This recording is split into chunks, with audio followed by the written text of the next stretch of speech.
both of you. This has been really great. I feel terrible because now I'm meant to talk. And we organized this in a way that we didn't have someone necessarily other than that. My colleagues all know me. They know my research. Many of you who are here may know my research as well.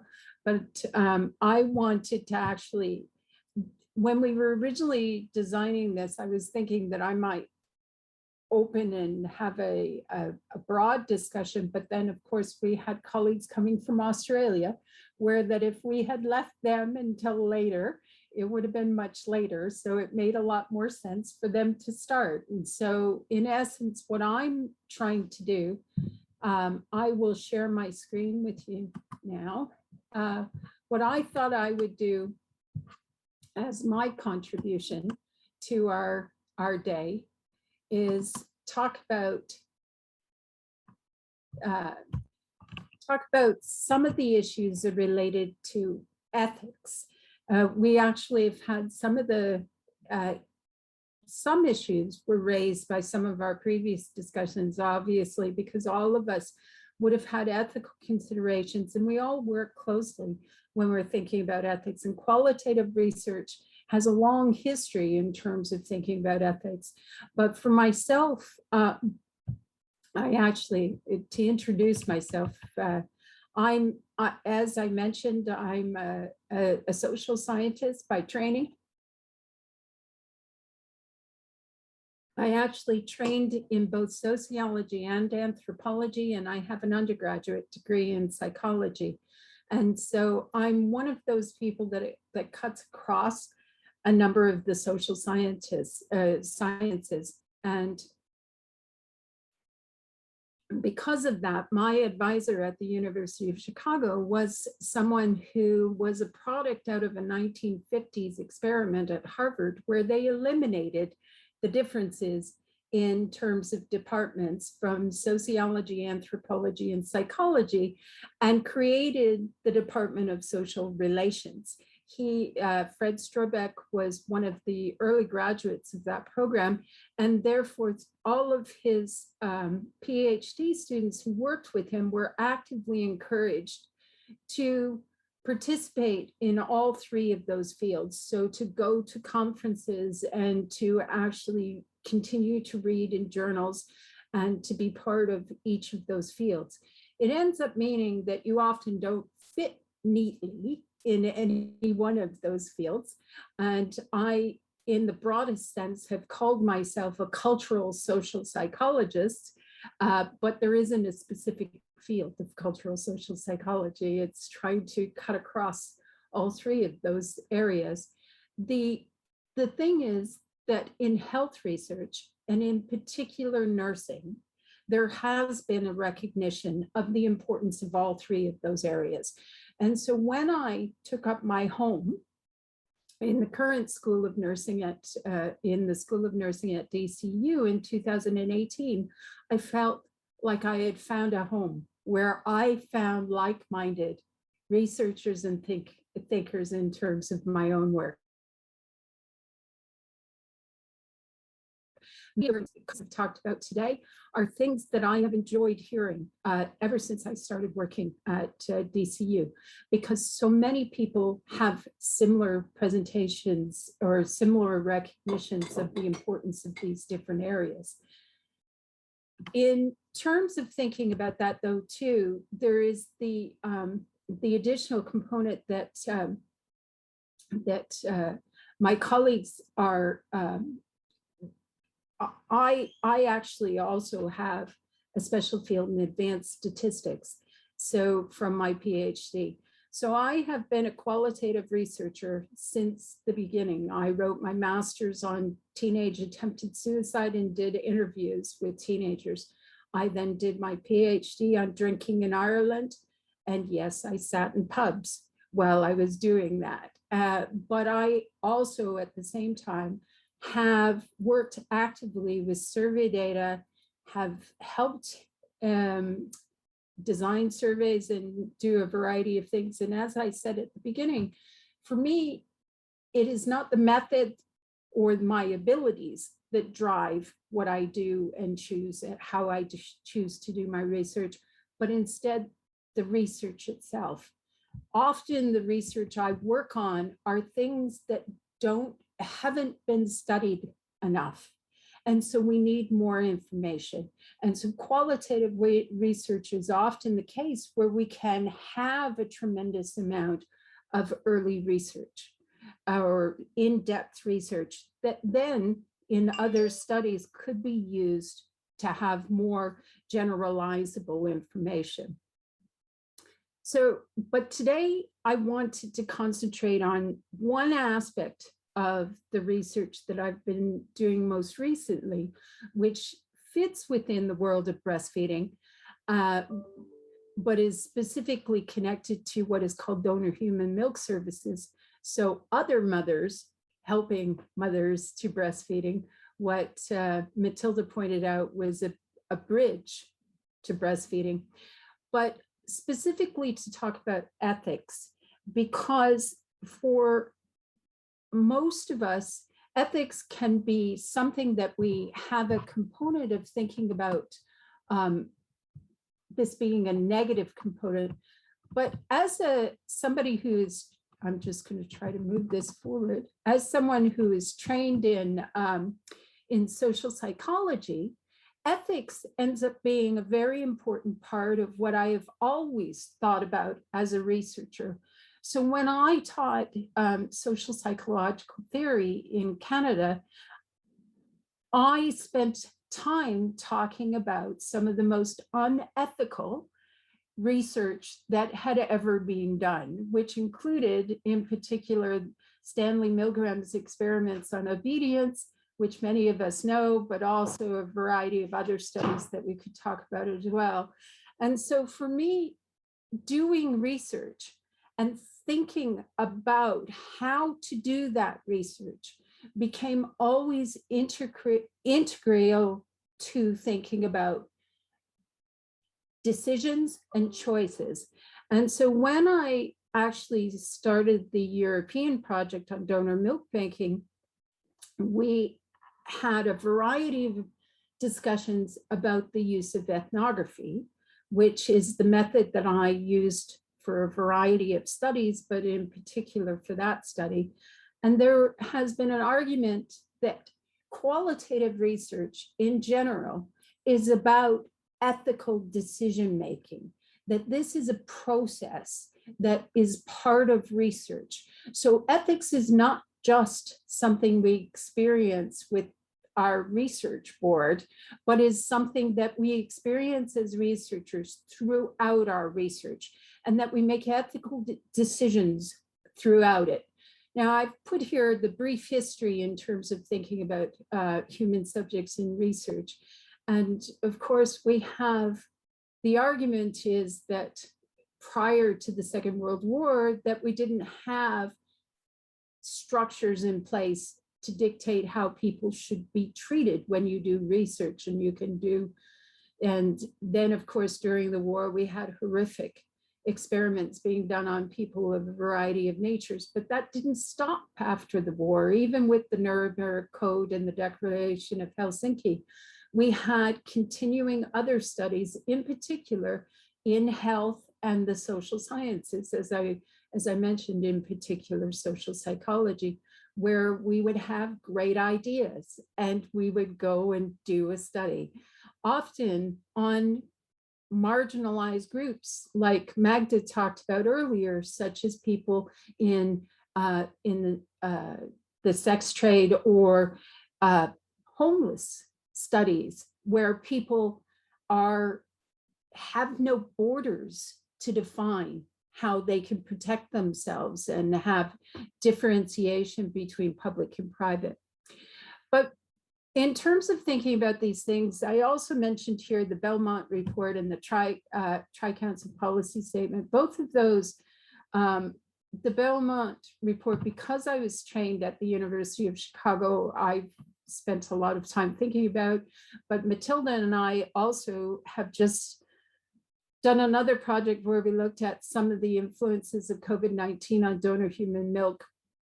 in the United States. And as part of the University of Connecticut's recognition that Matilda and I could collaborate, I had to take some of the ethics courses offered by the University of Connecticut. So I had to review and think about the Belmont report again. But as a Canadian, the Tri-County policy statement was in essence our version of trying to think about these things as well. And I also mentioned the NHS one because that's been a feature of thinking about some of the questions that I look at here in Ireland, and in particular thinking about this EU project that we had. So in terms of the Belmont report, the key ethical components become this triangulation of beneficence, respect for human dignity, and justice. So beneficence, for those of you who want to be reminded, is related to thinking about notions of the duty on researchers to minimize harm and maximize benefit. So in healthcare, we have that continuing notion of this being a major component of what we do, but for researchers as well.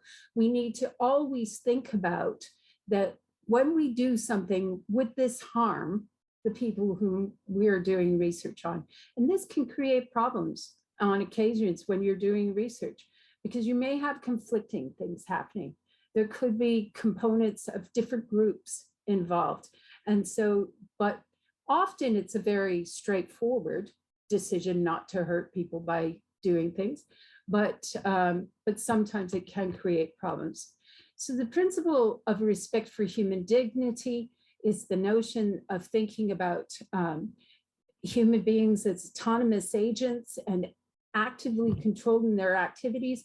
We've spent today talking about collaborative research, and qualitative research and in ethnography in particular have often defined that as an important component that becomes part of how we think about these things. It's also a component of feminist research, feminist qualitative research, in recognizing of giving voice to those. It becomes part of recognizing agency and their components in terms of ethics. And then the principle of justice. So the notion of treating people fairly, but also in terms of privacy. So you don't, if you get told something in the field, it doesn't become the next thing you put on Twitter. So it is a decision that needs to be part of recognizing the privacy of what's happening. This is the presentation from the TriCouncil policy statement, so from Canada. So rather than 3, they have broke this down into 4. So talking about respect for persons and concern for welfare, breaking that down with beneficence and justice recognized as the 4 categories as well. I like this as well because my colleague from the University of Guelph has recognized that where the key components that we think about when we're thinking about our IRB fit in terms of those principles.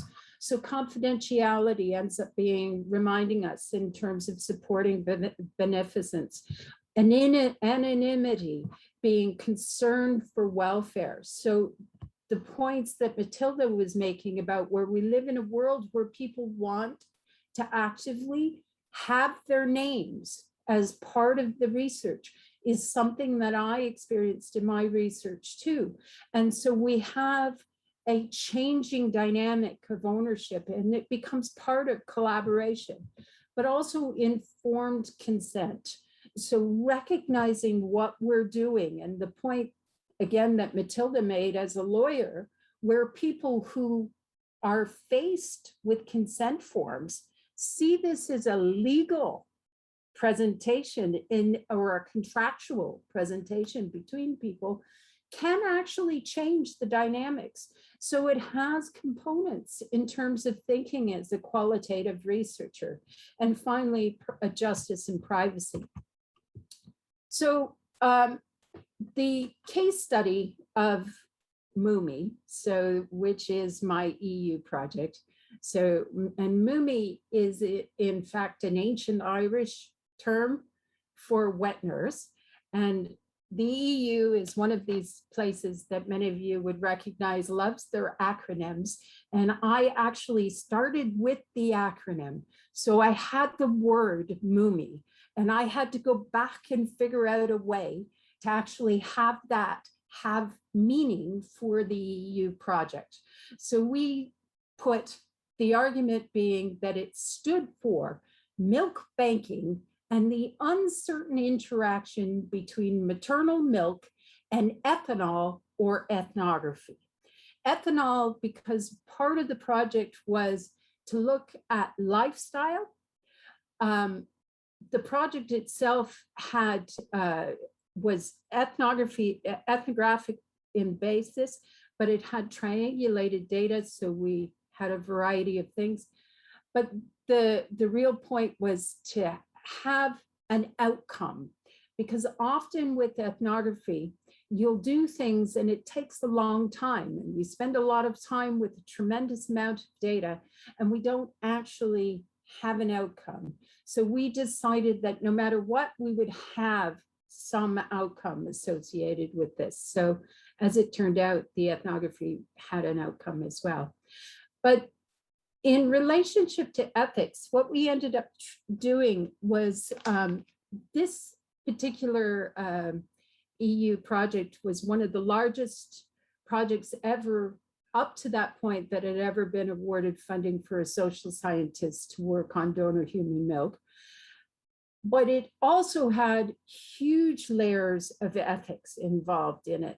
So we had to begin with the EU Ethics Review Committee. When the project was awarded, it was flagged for ethics. So we had to go to a special ethics review before we could receive any funding. And so we had to answer a whole bunch of ethical questions before we could even start, of which many of those questions were that we then had to go to our institution to have ethical review, and that we would then have to go to healthcare, so the NHS, to have ethical review as well.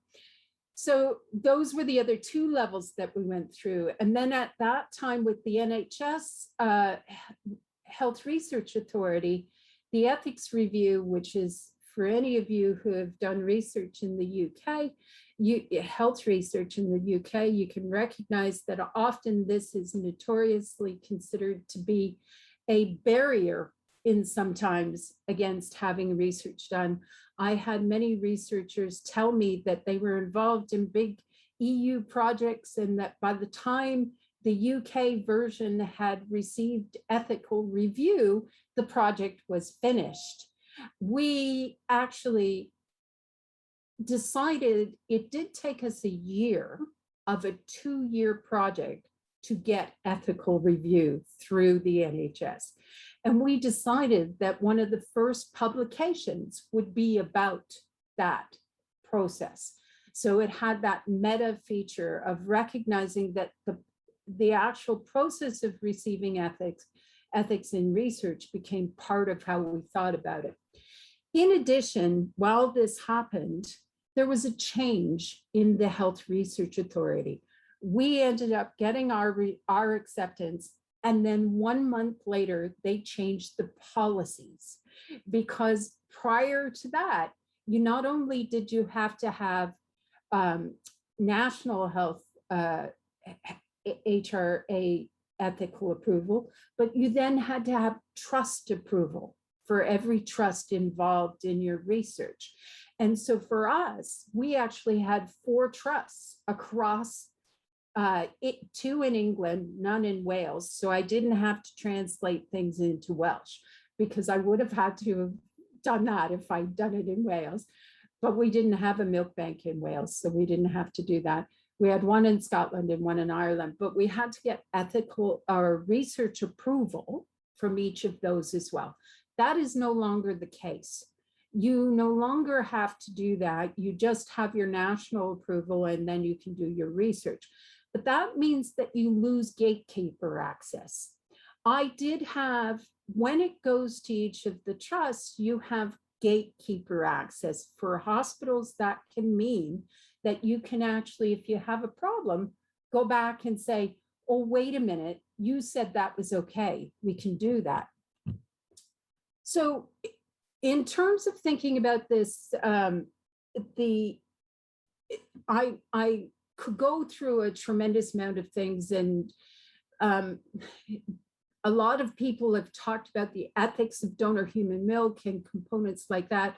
This particular hard to read presentation is from Lois Arnold, who was one of the early discussants of this in 2006. She talked about the ethics of donor human milk, and she actually compared biomedical components of ethical stance with public health, which are here, and argued that donor milk needed an integration of both of these to function properly. She was an amazing lady who wrote about global health and wrote about wonderful things, and who actually passed away while we were doing our EU project. But in terms of thinking about this is about ethics within donor milk. What I was thinking about was the ethics about doing research on donor milk, which is a step different in terms of thinking about these things. I'll go through this more quickly. So our research had this triangulated components, and I'm not going to go through the details of any of this. But if anyone's interested, I'm happy to talk to them about all of them. Suffice to say, we use triangulated qualitative methods. So I spent a year observing in the field, interviewing staff, donors, and recipients for each of the 4 largest milk banks. So the milk banks themselves were chosen because they were large, so that we would have less interruption in terms of their day-to-day behavior or practices, and that we could spend time doing that.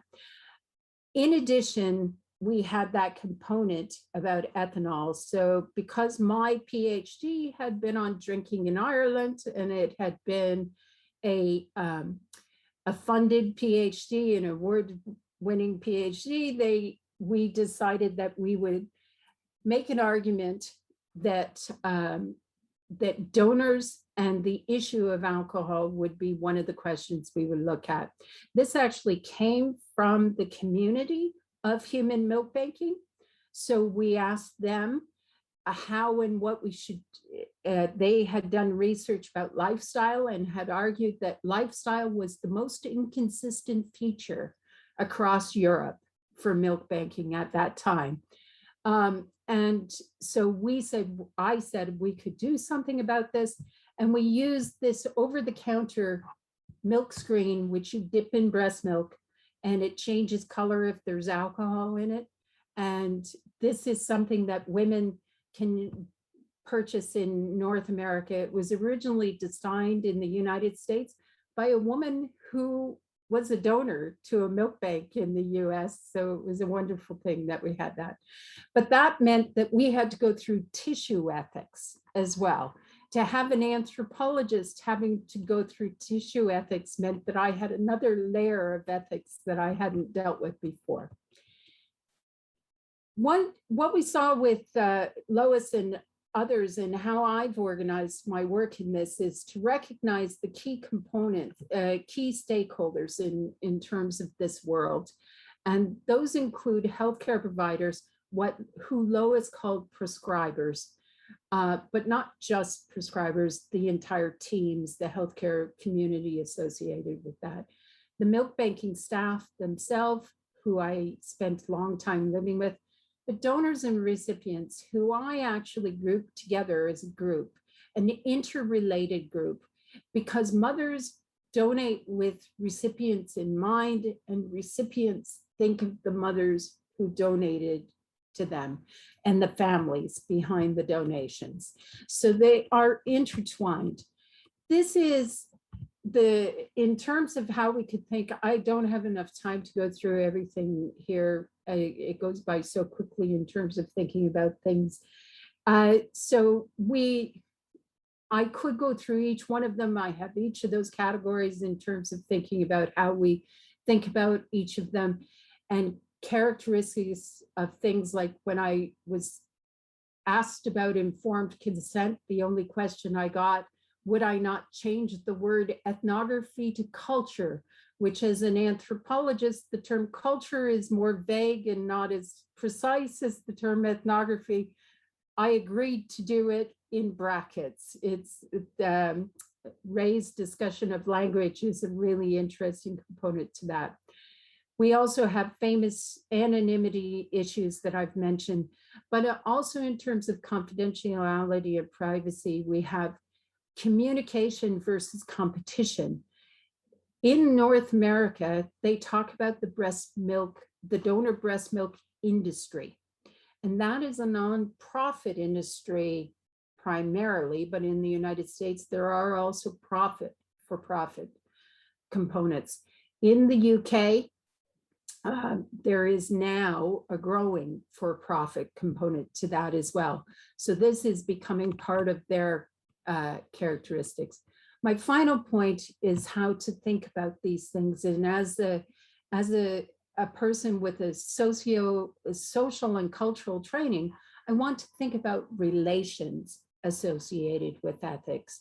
And so there is an entire tradition of what is called relational ethics.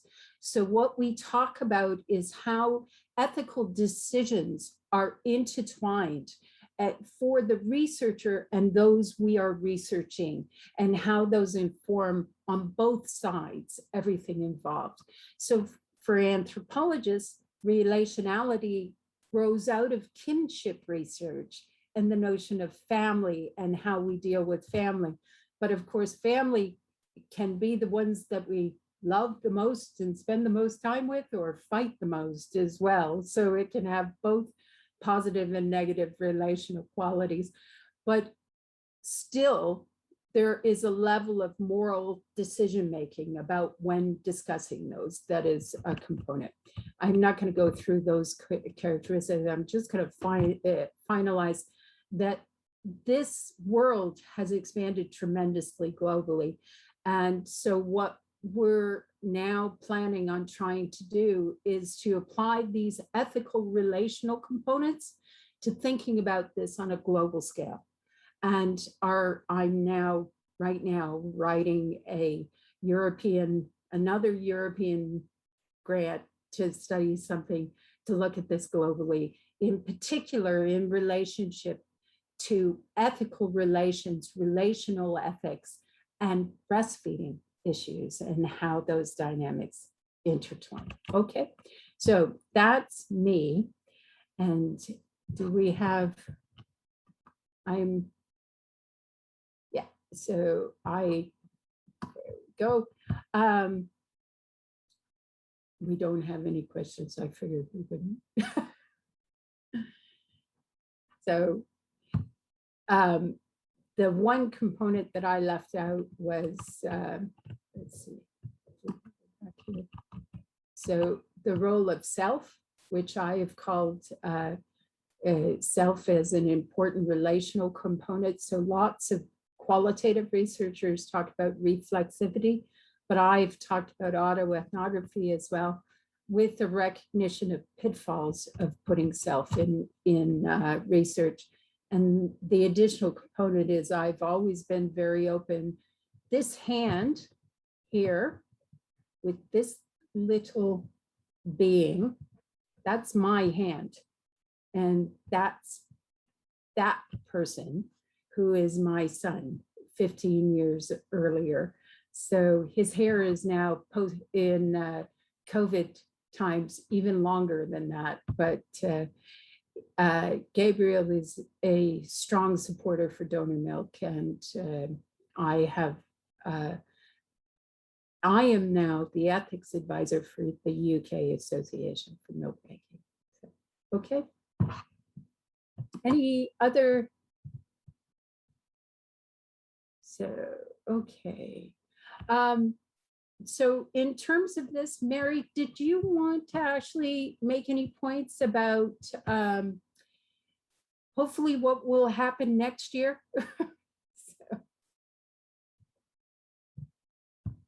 Thank you, Tanya. I suppose we were very sorry that we could not hold the Qualitative Research Summer School either last year or this year, but because of the highly interactive nature of the workshops, which generally take place over 1 day or 2 days, we didn't really have the platform to be able to do it in I suppose, an effective and a pleasing way. So that kind of informed our decision to not hold that event for these 2 years, you know, because of all of the obvious restrictions and travel and time differences and all of that. So we are hoping to hold next year. Well, in fact, we're planning to hold next year. And we are hoping as well that we will be able to use a platform that the school is looking into where we can hold good conferences or summer schools where there are kind of like concurrent workshops happening at the same time. So I think our vision for it at the moment is that it will be a mix of face-to-face and online. So like a sort of a hybrid model.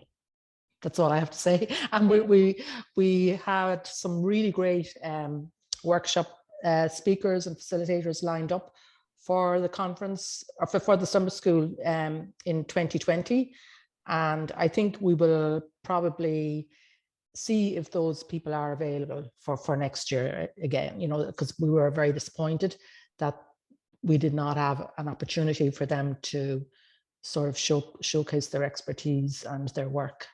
The Qualitative Research Summer School, its target audience, its target attendance would be PhD candidates, but also any researcher who has a broad interest in qualitative research. So, but thank you very much, Tanya, for putting this whole day together. Well, Justin and all the speakers. Thank you. Thanks, Justin, and thanks, Mary, very much, both of you, in terms of thinking about this. And it is, before I even came to DCU, it was one of the events that I participated in as a qualitative researcher. I went more than once, and it was actually part of the reason why I, besides working with Dan and a few other researchers in the school, it was one of the reasons why I wanted to come and work with you guys. And so I'm thrilled, and hopefully next year Mary and I can try to put it together, and we'll see what we can do. And we'll I mean, the last time we had it in 2019, we had people attending from obviously Ireland, the UK, Europe, the Middle East, and North America. So it is very much an international summer school, and they traveled to Dublin for that event. Yeah. And this was I mentioned the qualitatives when Magda was talking as well. The qualitatives were on last week, and they were meant to be in London, Ontario, but they were online as well. But next year they are hoping to do a hybrid, and they're going to be in St. John's, Newfoundland. They actually, I've advertised our talk to all of their